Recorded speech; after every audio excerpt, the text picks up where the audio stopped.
أعيش في العراق. وقررت إني إيش؟ إني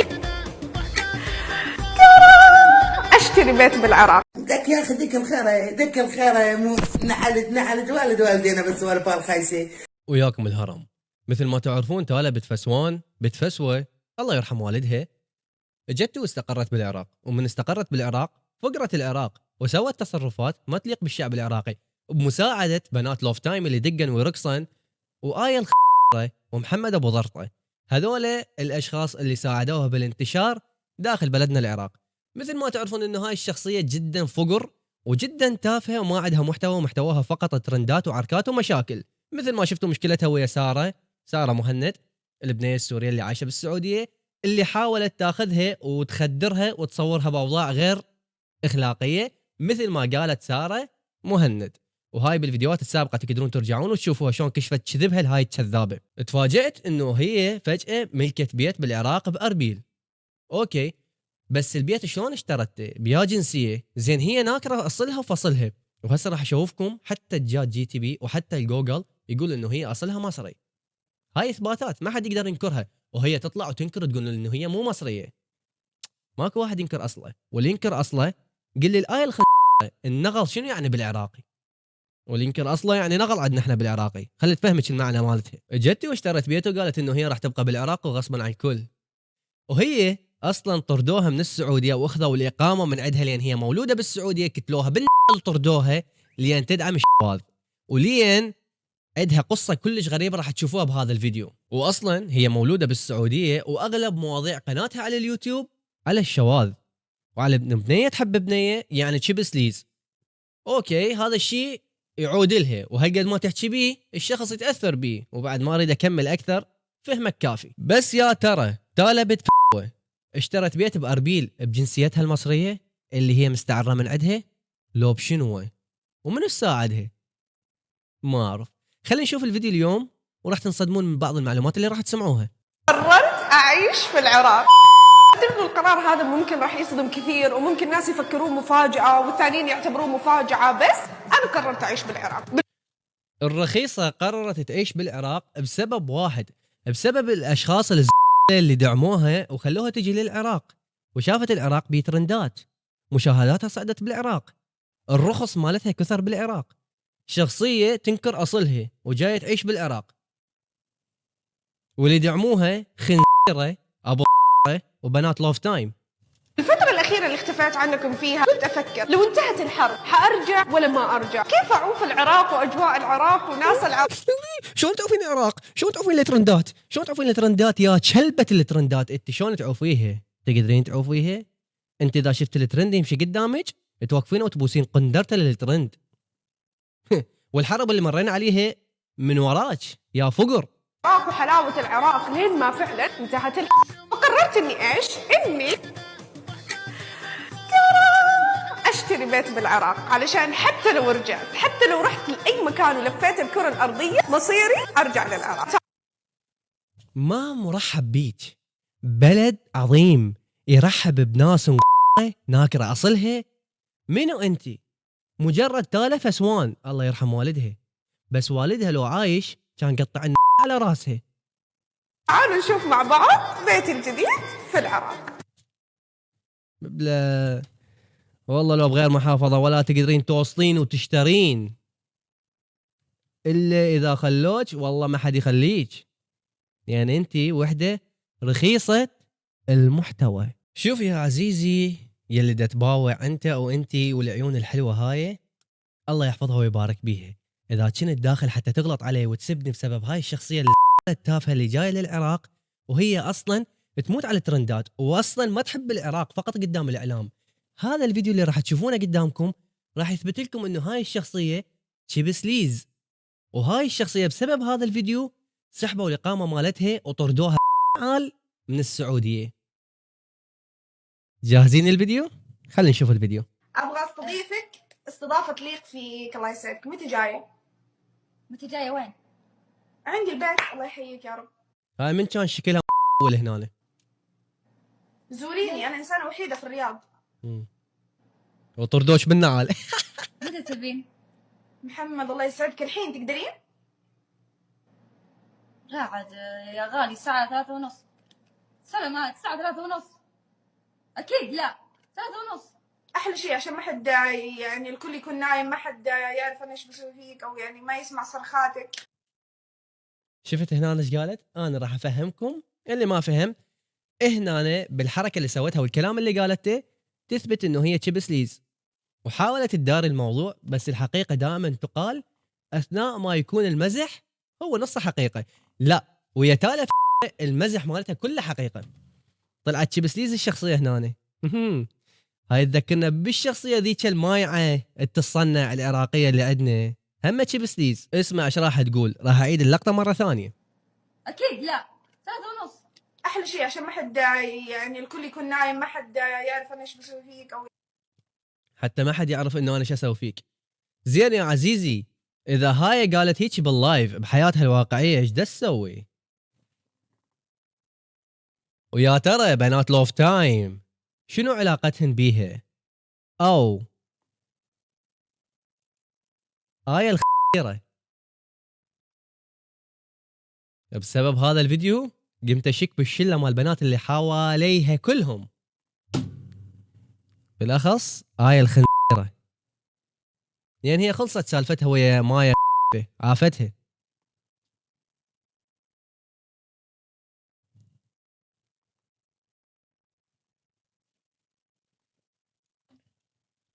يعني ما يسمع صرخاتك من الوناسه، يعني لانه احنا بنستانس، يعني بنستانس لدرجه بتصارخين من الوناسه. حتى البدايه مصدومه. لا وبسبب هذا الفيديو يا عزيزي او عزيزتي يا اللي عيونكم تخبل انتم، تم سحبها من السعوديه وكنعال طردها وسحب الاقامه من عندها، وتحلم طول عمرها تحلق فوق الاراضي السعوديه. اي هذا الفيديو بالبث المباشر مالتها هي وآية الخيرة، وراح تشوفون تصرفات تصدمكم اكثر من الفيديوهات السابقه. كبيس والله العظيم اني ماني قادره اتنفس، واني فاتحه بث عشانكم. يلا يا كلبة الترندات، انت اللي تبوسين قندرة الترند، انت فاتحه بث على الترندات حتى تقولي لهم اشتريتي بيت بالعراق، ها، وحتى شنو يصعد اكسبلورك. بس راح اطفيك، والايام الجايه راح تثبت هذا الشيء، لان العراقي ما يحب الرخيص والنغل، بالاخص النغل اللي ينكر اصله. نوصي. اي نوصي ها اي، بس في صيدليه. خلينا نشوف السنة اللي فاتت. اي والله يا جماعه ما اقدر، الربو لعب فيني لعب. الربو يلعب بيها لعب وقاعده تتمرقص، ويمها آية زيرة وبنص الليل. يا ترى شنو راح يصير؟ منعول بالك لا يروح بعيد، اكيد راح يجيبون علاج من الصيدليه. لا غلط، نبالك صح. يلا نرجع بالمرجحة. يا عمري نتمرجح بأم المرجحة، مو بس بالمرجحة. ألف مبروك حياتي، تنورينا والله بلدك يا بعد راسي يا سلطان، يا بعد كل ناسي وهيلي كفو. حتى الإضاءة حقتك خلصت. با حبيبي، فوق ما عندها المحتوى رخيص قاعد تستعرض لك بجسمها اللي كانه واحد إيش السالفة؟ لا هاي آية آية كل الإضاءات جالسة تخلص. اصبروا. طيب عاد هي إضاءة كافية ترى، بس توريهم يشوفون البيت وكذا. تحسين الإضاءة هذه كافية؟ ما شاء الله عمي، المشاهدات 10,000، غير إحنا القوة لا شلون؟ لا انتم الرخص، انتم المحتوى انت اللي ناكره اصلك، انت جايه يم شعب تمثلين انه انت تحبينه وتوزعين ايفونات وهو كله كذب وضحك عليهم. اللهم رب الايفون الحقيقي اللي انطيتيه المايه اللي ما تعرف تقرا وتكتب، اللي محتواها بس رقص، واللي طشت براس هذاك التافه الثاني. هذا وأنا لوحدي بدون لا نون ولا هم يحزنون. منو نون؟ يعني بدون. أنا شنو هذول؟ أنا وحدك؟ لا يا عمري عفا، غير انت معي لو شلون. لا آية مو قصدي شيء، احبك انا. لا شفيك شنو؟ اوه، هنا انا قالت لها تحبها شنو وشلون ملون ما اعرف. بس على العموم تالا فسان الله يرحم والدها والله يطيح حظها، هاي الشخصيه اللي جل احترامها واحترامها الي ومع عدم احترامي الها قالت الايه الخنزيره وهم قاعدين وبنص الليل انه هي تحبها. ايش راح يسوون هسه؟ راح يجيبون علاج بنص الليل اكيد. لا غلط. انا قصدي بدون انا قصدي بدون احد يعني، فهمتي؟ بدون يعني بدون عركة. البدون الناس اللي ما عندها جناسي من اي دوله، هاي معنى كلمه بدون. يا احبك احبك. يس عرفت اللي جاب عقلك شنو عافيه. المهم يا جماعه، فشنو في يا معوده؟ شنو في؟ شو السالفه؟ ها؟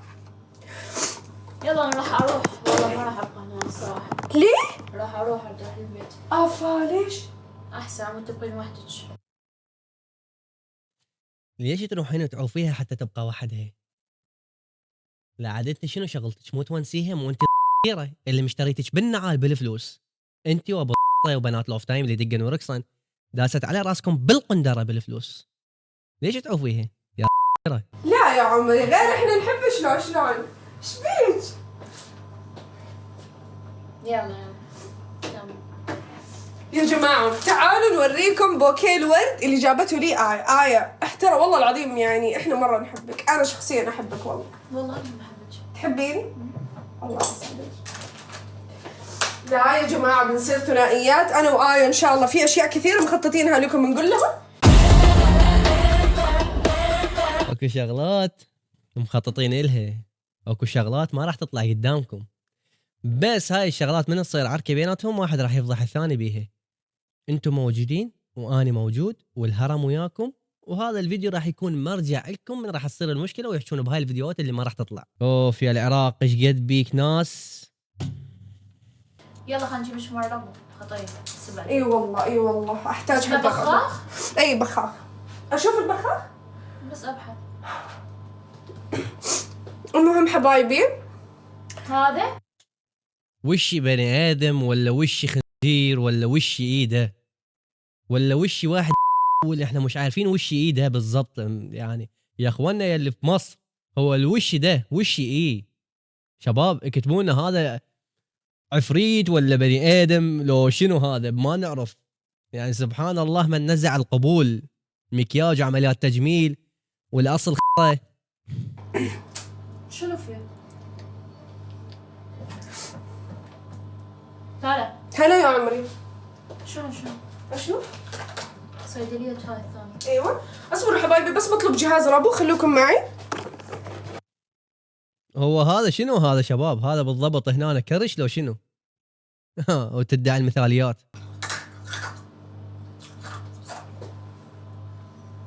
شوفوا الفيديو هذا مصوري ودازليه وانا ما شايفه، بس والله خلال 20 ثانيه الى 30 ثانيه اللي جايه راح تسوي حركه وتستعرض بجسمها.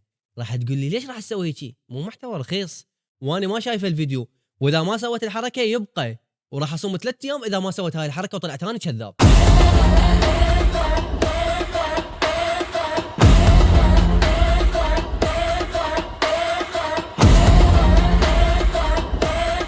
المهم انا الهرم اعرف سوالفهم ونواياهم السوداء اللي من جوا وتقصدهم بالحركات اللي سووها كلها. ما مبين ترى، ما مبين تالف اسوان، يعني الله يرحم ابوك والله يطيح حظك، ما مبين. طبعا حبايبي اول وحده عرفت بهذا الشيء كانت آية. آية شنو رايك بالبيت؟ والله فخم حلو. ايش رايك بالذوق؟ اي موت. آية مرقوعة ب100 قندر على راسها لان مشتريتها بفلوسها. شوفوها شلون قاعدة تصوروا من ورا خشمها. عرفتوا آية شلون شلبت فلوس؟ عرفتوا انه تالي دايسة على راسهم بالفلوس؟ هو هذا الرخيص الفلوس يا حبيبي. طيب ليش لما جبتي لي ورد جبتي لي اثنين؟ شنو؟ يعني بوريكم البوكيهين. عجبوني اثنيناتهم، دخلت على المحل شفتهم اثنيناتهم، حرت بيناتهم قلت اجيبهم اثنيناتهم. يا حلوين يا اخي عشان انا احس آية يا شاربة مي يا ملزوم عليها شيء. قسما بالله والله العظيم لطيفة بشكل اتمنى من جد تكتشفون داخل آية، لانها من جد تموت. ما يحتاج نكشف من داخل هاي، يكفي انه انت كشفتي. المهم يلا يلا يلا نوصل التكبيس مليون. كفو كفو كفو كفو، أحبكم، أنا أحبكم والله يا جماعة. 10 أيام كنت فيها شوي متضايقة، كنت مكتئبة، كنت صراحة أفكر أشتري البيت ولا ما أشتري، أسكن بالعراق ولا ما أسكن، كنت مترددة. يا كذابة، انت لا مترددة ولا شيء، انت اكبر وحدة كذابة، وغصبا ما عليك راح تسكنين بالعراق، اللي ما يشرف بيك. يعني انت تعرفين نفسك انه انت كلبة ترندات، وبالعراق اكثر شيء يمشيك ويطششك هو الترند والرخص والينكر اصله. الوحيدة اللي كانت معاي بال10 أيام هذه كانت آية صراحة. يا عمريات هذا والله ما ابي اطلب لك جهاز صراحه. والله العظيم أحبها يا جماعة. المهم يلا كفو، مليون تكبيس يا بعود، غير أحبكم أنا لو شلون. تعالوا نشغل أغاني، أنا أحب الأغاني أحبها. ننزل؟ إلا بننزل بس بوريهم البيت. طيب آخر مرة شنو الباسورد؟ 2400. لا 200. حتى أنت يا معودة. 2002884. 84 تمام. 2002 حلو. يعني مواليد آية 2002 مع تحياتنا كل الأعمار ما عدا آية. هذا الرمز مال تليفونها. حلو، هاي نداء كل واحد إذا حاول يسرق التليفون مال آية، الرمز ينقال بالبث المباشر. بعد بقت انت ومروتك. آخ يا جماعة والله العظيم اللي يجي العراق ما يقدر يعوفها، اللي يجي العراق ما يقدر يبعد عنها. انت ايش قد تكذبين وتدورين دراما يا انت لا تسوين سوالفك هاي علينا. ترى احنا مطققيها جوا رجلينا يا ناكر اصلك، واللي ينكر اصله هاي الخنزير وراك اساليها شنو يعني نغل. قسما بالله شنو نكذب على بعض لو شلون؟ اكيد تكذبين يا عاشقة قندرة الترند.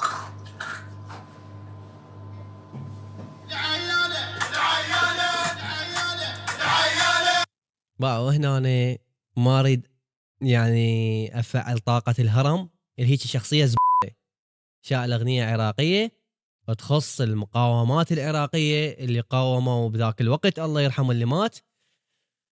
تجيك شخصية تافهة هيك، شخصية تنكر أصلها، والينكر أصله نغل. أحب أعيدها كل ساعة.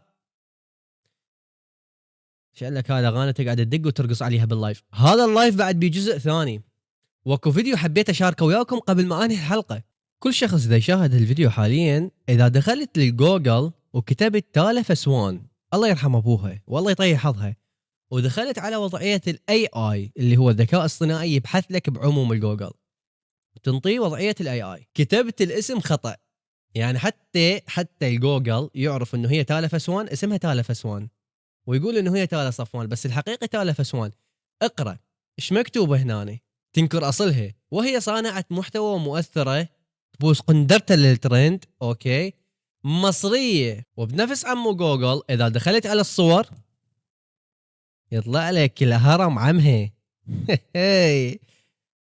سويت لها صيت والله. وبالنسبة لي أنا الهرم وهاي الشخصية التافهة، أنا وياها والزمن طويل، والفيديوهات اللي نزلها ما أعمل من يمها. هذا الجزء الأول بسلسلة تالا بنت فسوان الله يرحم والدها والله يطيح حظها. الفيديو الأول من هاي السلسلة بدأ من اليوم هذا، من قررت انه تعيش بالعراق وتعرف انه الشعب ما حد يطيقها، بس بنات لوف تايم اللي دقن ورقصن، وآية الخنزير محمد ابو ضرطه. اما البقيه اللي يحاولون يجملون الصوره مالتها الحلوه، احب اقول لكم انشبوا يا رخاص، اذا تشتريكم بفلوس احنا ندوس عليها، وهي نعمه الله فلوس ما نقدر نحكي احنا، بس ندوس عليها وعلى ترنداتها. بالمناسبه بقناه كاير راح ينزل فيديو كلش قوي على تالا فسوان، تالا بتفسوه، والفيديو راح يكون صادم. رابط قناة كاير بصندوق الوصف، مو بالتعليقات، بصندوق الوصف. واللي ما عنده القناة، هاي القناة قدامكم مثل ما تشوفها بالصورة، اشتركوا وانتظروا الفيديو اللي راح ينزل، مفاجأة كبرى. ومثل ما قلت لكم السلسلة الأولى مال آية بنت فسوان أو فسوة بدت من هذا الفيديو، طول ما اختارت العراق تعيش بيه وهي ما مرحب بيها، حياها الله. حاليا وياكم الهرم، الحلقات القادمة ممكن يكون عزازيل. لا تنسوا اللايك، الاشتراك، مع السلامة.